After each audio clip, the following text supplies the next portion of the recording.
Welcome to Patent Pod Chat with noted inventor and patent attorney Chris Maiorana.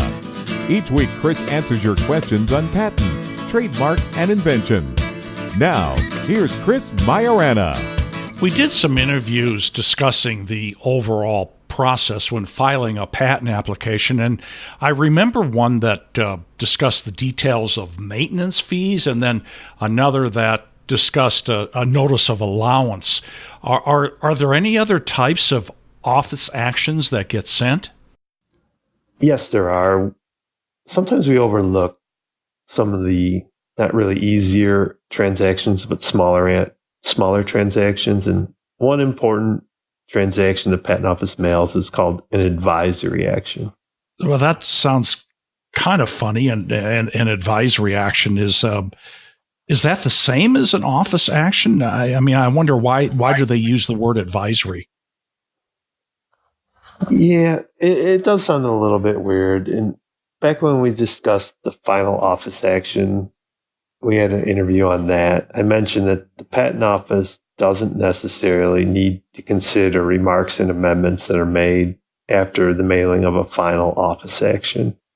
So they use the word final to basically keep track of the examiner's counts. And if you remember, the counts are how the examiner gets paid. It's sort of, in a way, they're on a commission. It's not so much a commission as they have to get so many counts per pay period. And they get that based on mailing a first action and mailing a potential final office action.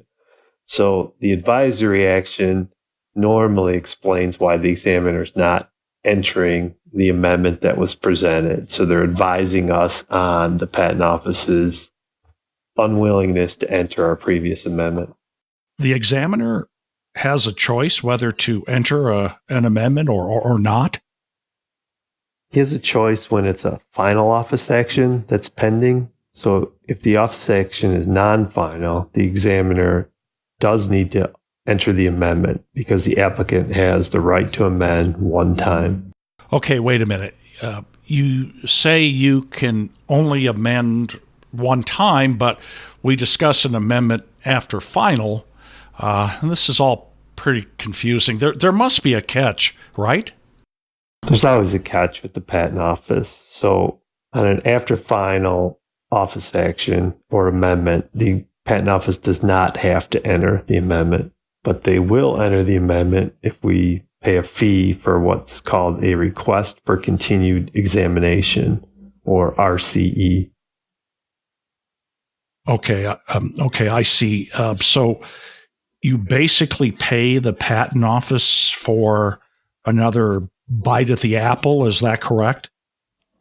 You're getting pretty good at this, Steve. We use the second bite at the apple as an analogy all the time.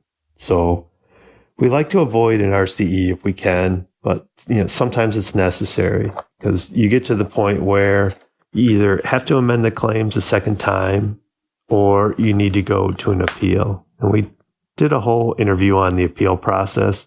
That's expensive. We need to make sure everything's in 100% order. So we need to balance the cost of paying the Patent Office to review a second amendment or move to the appeal process. So that's one of the balances that we make.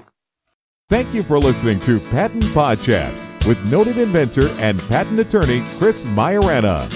Join us next time as Chris answers your questions on patents, trademarks, and inventions.